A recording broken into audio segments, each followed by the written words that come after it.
Greetings, everyone. I'm Mar, and once again, this is my opinion. Been a while since I've talked about anything wrestling related on this channel, which sadly includes my Taker-a-thon that I started a couple years ago that I really need to get back to soon. Kind of funny that the one with the most views seems to have the most dislikes because people can't obviously tell from the beginning of the video it's not the actual match. Even though I also say it in the freaking comment section, but sometimes people, I don't know what to say.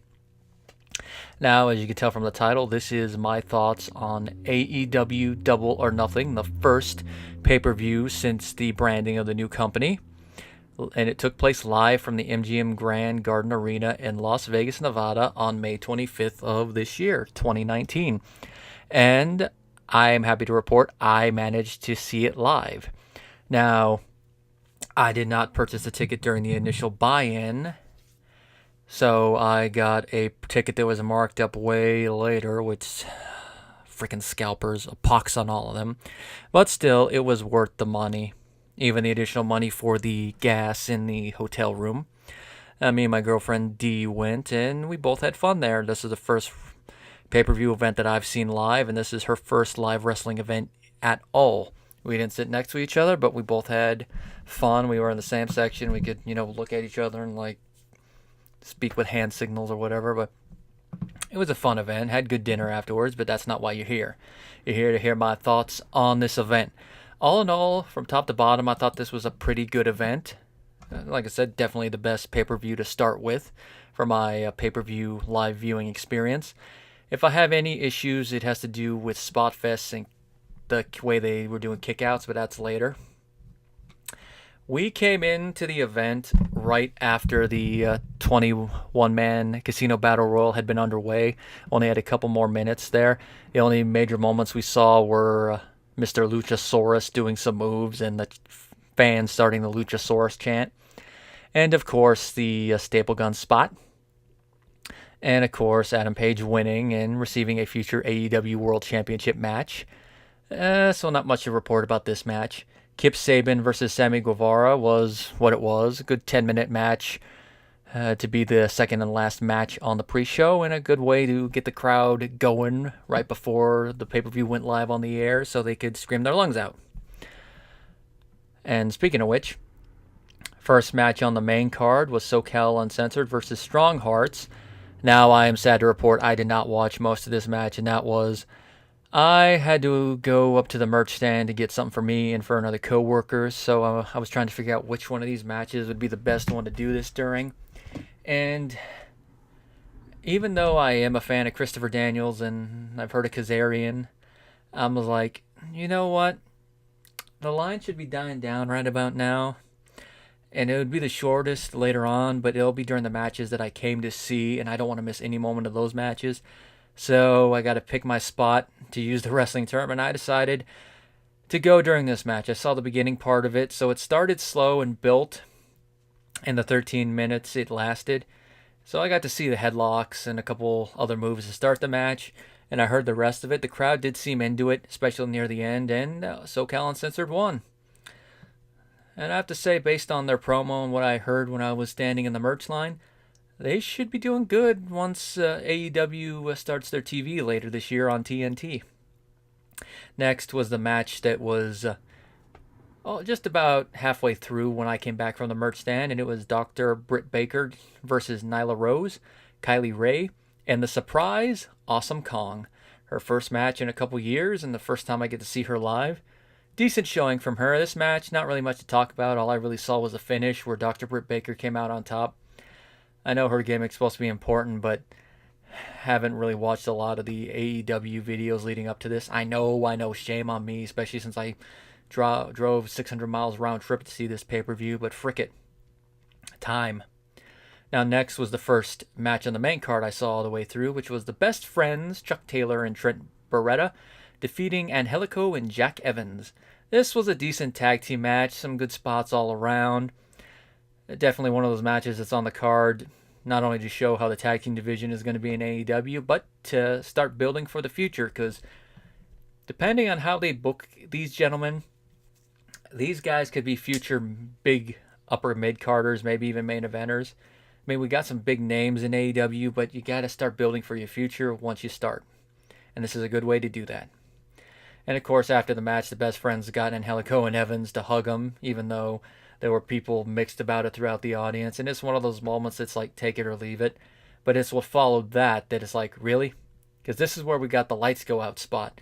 And of course, in wrestling, we know when the lights go out, when they come back on, someone's going to be in the ring and something's about to go down. And when they came back on, we had this group of people in the ring, led by an unmasked man, but most of them were masked. Kind of was like, is it a bunch of gimps in there? This is one of those moments that some people go, who booked this? But it's going to be the follow-up that really will show if this was a good idea or a bad idea. But I guess following in the Hug's wake, it just comes off as weird. And I guess it's not the thing we were expecting.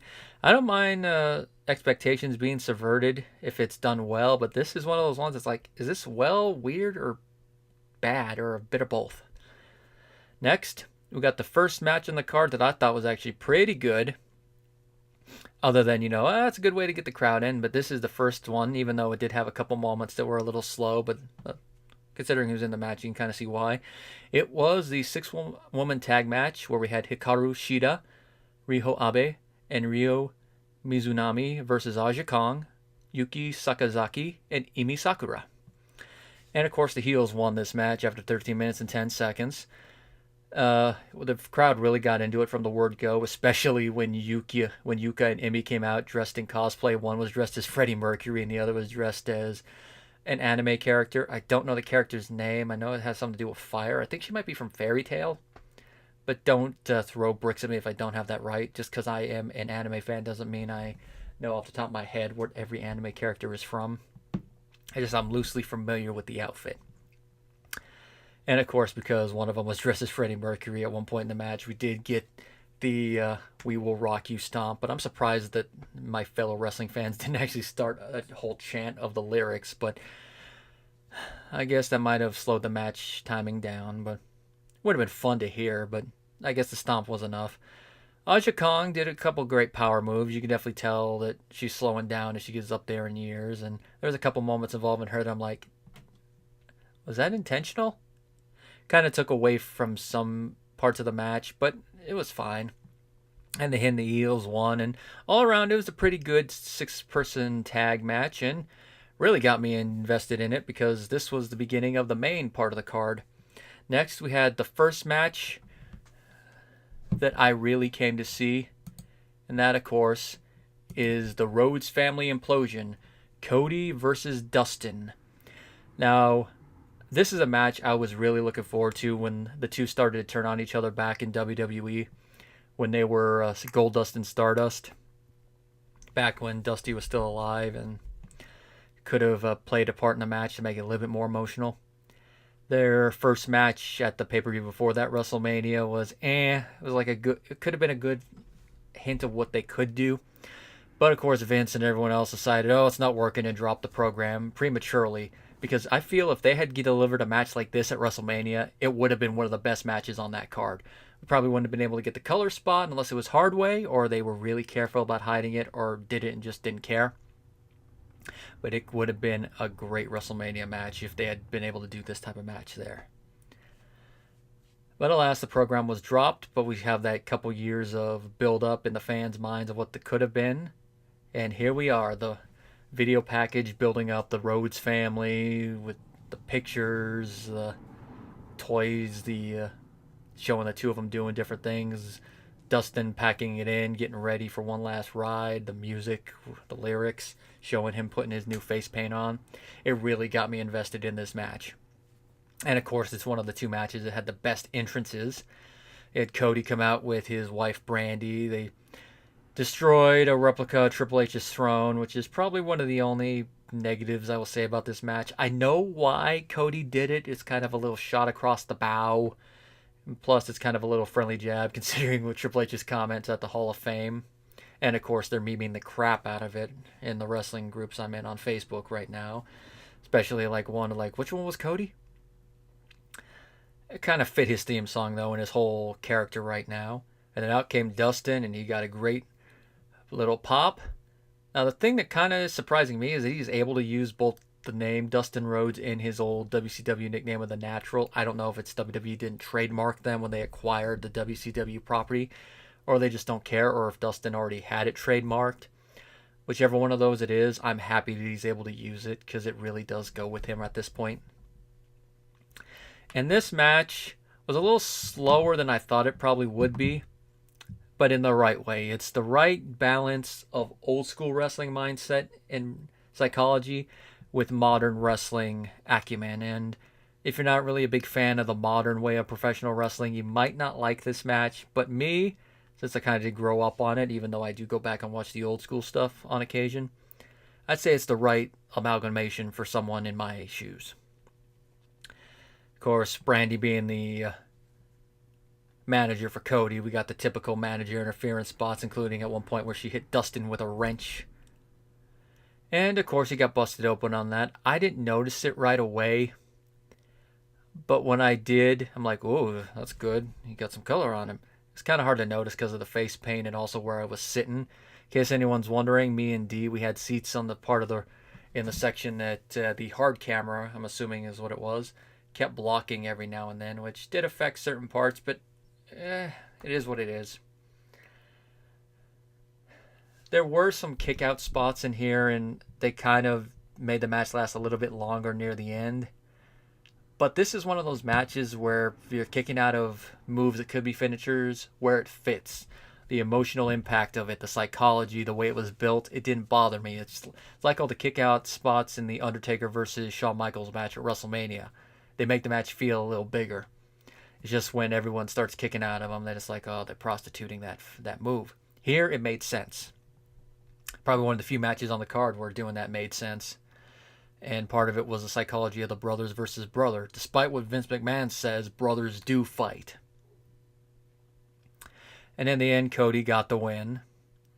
But as it was nearing the end, you could tell Dustin is doing his last stand against him. He's not going to be one of those people just put out the pasture. And that was the psychology of the last 6 to 10 minutes of the match. Dustin not wanting to give up.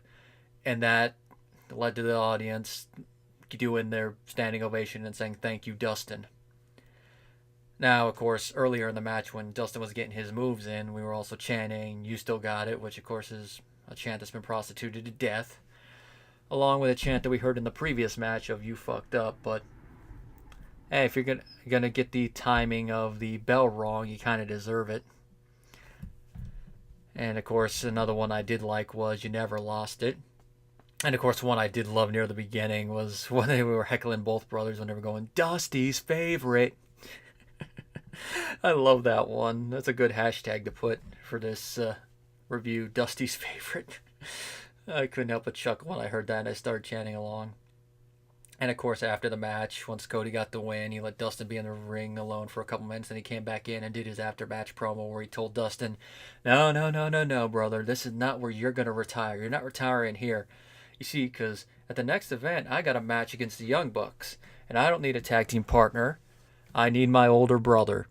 And this led to the two hugging and embracing and letting bygones be bygones, the past be the past. Because throughout the whole lead up to this, Cody was saying he's going to destroy the Attitude Era. And out of all the people, with the Kevin Nashes, the Bret Harts and all that, who else is synonymous with the beginning of the Attitude Era? Why, no one else but Goldust, because of how much he pushed the envelope with that gimmick. He was androgynous, pal. And of course, I guess you could say with this victory, he kind of killed part of the Attitude Era, even if Dustin is not retiring as it looks now, as we kind of thought he was. Which kind of makes the one last ride thing on my shirt that I got of his kind of a lie, but it's professional wrestling. These things happen. Especially since now we see it's being built to them tag teaming against the Young Bucks, which should be good. It's like just on that match alone, I am looking forward to their next event, which sadly is on the other side of the country, so I'm not going to be able to see it live, but I will be able to watch it on the Fight Network. And I will be watching it on the Fight Network. Then next we got the high spot fever match of the night, which was the Young Bucks defending their AAA World Tag Team Championships against the Lucha Bros, Phoenix, and Pentagon Jr. That alone was a reason to watch this match because I've been a fan of Pentagon Jr. since I started watching Lucha Underground. So being able to see him live was pretty cool, especially since he did do his arm spot at one point, and that was the part where I was going, break his arm! And of course, he did do the spot, but since it didn't lead into the finish and wasn't a part of the finish, obviously they're not going to sell it like they do on Lucha Underground, where it's like he actually did break his arm. The match is what it is. If you're familiar with the Young Bucks style of all their super kicks and a lot of the big high spots, this is what the match was. It's a nice segue match between the two big matches, and it got a lot of the high spot fever out of the air. It lasted about 24 minutes, so one of the longer matches on the card too, which I felt they probably could have shaved off a couple minutes. Part of that was because near the end there was so many kickouts out of so many moves that it took me a little bit out of the match. But since I knew going in it's going to be one of those matches, I'm like, I'll just enjoy it for what it is and not for what it isn't. And for that, I wasn't disappointed, but I still couldn't help but go, oh, they probably could have cut that out. So at this point, I'm channeling my inner Jim Cornette, which I'll bring him up again in a moment in the next match. But for this one, it's like, oh, God. No wonder Cornette always is lambasting these type of matches, because there just seem to be high spots for the sake of high spots. But like I said, they are what they are. And since it's for a Mexican Federation's championship, it makes sense. There was one spot, though, in the match that had me and D both going, eee. And we even talked about this after the pay-per-view was over, and we're like, yeah. It looked like one of the Young Bucks did this one little flip pile driver faceplant thing to Phoenix. And just the way he landed, it's like, ugh. And from my angle, I couldn't see, but reading some stuff on Twitter, you could kind of tell from watching it at home that you could see the pain written on his faces. And when people say that, oh, wrestling's fake, it's like, try landing like that and then tell me that it's fake. I mean, the matches might be predetermined, but you feel every moment when you're out there for certain moves, and that's one of them. But then again, that's also one of those ones, it's like, if it's not the finish, you probably shouldn't take it, pal. But it is what it is. The Young Bucks got the win with the Meltzer driver, and we go home. And now we go into the main event of the evening, which was Chris Jericho versus Kenny Omega 2, the winner, to meet Adam Page in a future AEW World Championship match, which before the match, and I think actually before the Young Bucks match, if I remember right, Bret Hart came out to show the audience the AEW Championship belt. And I have to say, I like the design. It's not my favorite design for a world title, but I like the design. Now, finally being able to see Jericho live, I think was pretty good. I've seen plenty of his matches on tape and on TV. But this is the first Kenny Omega match I've ever seen, which might sound a little weird when you hear that I actually am one of those people that will defend him to the end when it comes to him wrestling the blow-up doll and him wrestling the little girl, and there's for a couple reasons. It's not like he did that crap in a WWE ring or on WrestleMania. He did the blow-up doll in a comedy promotion, and he did the little girl thing in some other weird promotion. And also she was training, so it was essentially an exhibition match of sorts, if you will. So I'm not going to say he should be blackballed over that. Now, if he had done the blow-up doll at WrestleMania, yeah, maybe. But since he didn't, I'm not going to lambast him over it. Now, as for that, I have to say this was a pretty decent match. I haven't seen their original match, so I can't compare it. The only thing I know that they really did the same thing was Jericho did one of the camera spots again, which I always get a kick out of when I see them do that.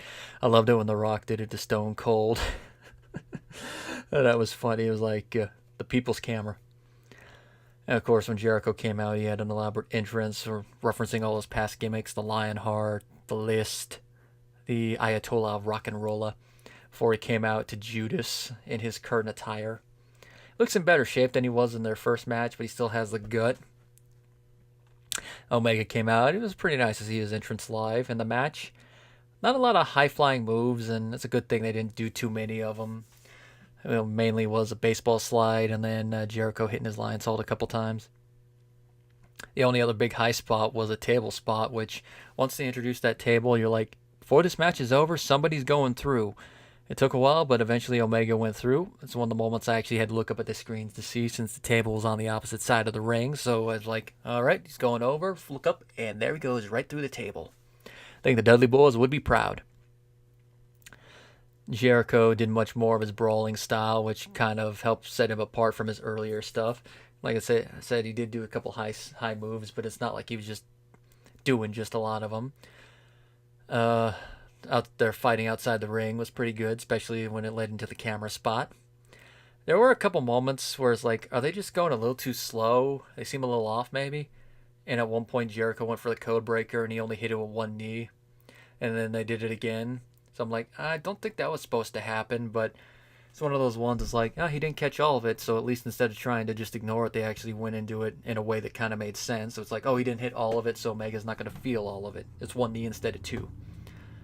And then, of course, Jericho got the win with his new finishing move, the Judas effect, which is essentially just a spinning elbow to the face. What seems like a weird finish considering that in professional wrestling there's punches and kicks all the time, but if you're going to get hit in the face with an elbow, especially the spinning one, I can buy you being knocked out for a while. So the way Omega sold it after the match was believable to me.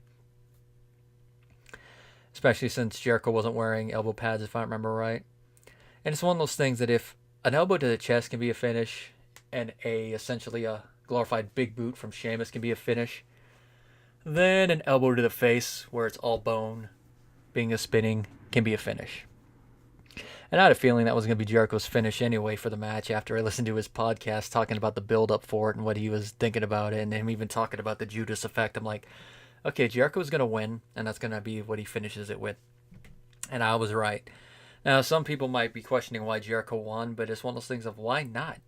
He's one of their biggest acquisitions at the moment, of it, at least with the established stars. And also, it means since him and Omega are one apiece in their feud, it gives them a reason to have a rubber match down the road. And of course, it helps give some more legitimacy to the AEW World Title, that the first ever undisputed champion is one of the people challenging it for it in the first match. Now, whether or not Jericho will get the title is another matter. Paige might win it, but if they put the strap on Jericho, hey, gives instant credibility to the title that your first ever AEW champion is also the first ever undisputed champion, the man who beat Stone Cold and The Rock in the same night. And of course, it won't be the first time they put the strap on an established star, the first time to give it some credibility. Who was the first ECW champion? It was Jimmy Superfly Snuka, baby. What should I say, brother? And of course, the post-match is what really helped make this moment. Jericho gets on the mic and starts lambasting the fans, calling us a bunch of marks for booing him, even though there were a couple people in my section who weren't. There was one at that moment, sitting a couple seats to my right, that said, "I love you, Jericho." He's just lambasting us, saying, all this was because of me. This is not a company for the fans, this is a company for me. And of course, once he gets done lambasting everyone, who should come out but the man who a lot of us were thinking would show up. And by this late in the show, we're thinking, all right, either he's going to show up near the end or he's not coming at all. And he showed up at the end, none other than the former Dean Ambrose, Moxley. He came into the ring, he had a little stare down with Jericho, and then he gave Jericho dirty deeds, and boom, crowd went wild. They went wild when he was coming through the crowd, but they went wild on the DDT. Then he went to go deliver the same to Omega. Omega kind of did a reverse slide thing, and then they would start fighting on the outside. They fought into the crowd, then they fought over to the set piece, knocked over one of the giant poker chips. But in the end, Omega's face hit the ground, and he was dirty deeds onto the set. And then Moxley just standing on the top, looking around in the crowd, and the pay-per-view went off the air after a bit that way. And I have to say, that was a great way to end this pay-per-view. Now, it might have started slow for me since I'm not that familiar with a lot of the names other than a couple. But those last three matches, 4 if you count the sixth person, were more than enough for me. But the 2 matches that I mainly went to see, Jericho Omega 2 and the Rhodes Implosion, those 2 alone made this pay-per-view and this trip worth it for me. And it's why I look forward to the next time AEW is in the general neighborhood, whether it's LA, San Diego, or even Vegas again. I'll try to go. If it's Vegas, I'll definitely have to try and plan it a bit better and maybe try to get a day off beforehand so I drive down the day before instead day of. Enjoy the nightlife a little bit more. Because that was the only thing that really kind of sucked about this, is other than while we were waiting to get into our room and then also a little bit before we left, didn't really seem like we had time to enjoy the sights and sounds of Vegas. But I can at least say I checked 2 things off my bucket list: seeing a pay-per-view event live and eating at a Vegas buffet. all in all, great pay-per-view. Definitely one I think any wrestling fan should go out of his way to enjoy. And I can say this is that if AEW continues to do great shows like this, then WWE will definitely have a run for its money. The only thing is they're going to have to tone down some of the more extreme stuff as they go along and just build to it. And I also will say that if this is a pay-per-view that you don't like overall, I have to ask, what are you expecting? But that's just me. Leave a comment if there's any suggestions you have, whether it's future videos, future review requests, or even some helpful constructive criticism. If you like to see more of this stuff, you could always subscribe, share the video with your friends, and stay tuned to the next video.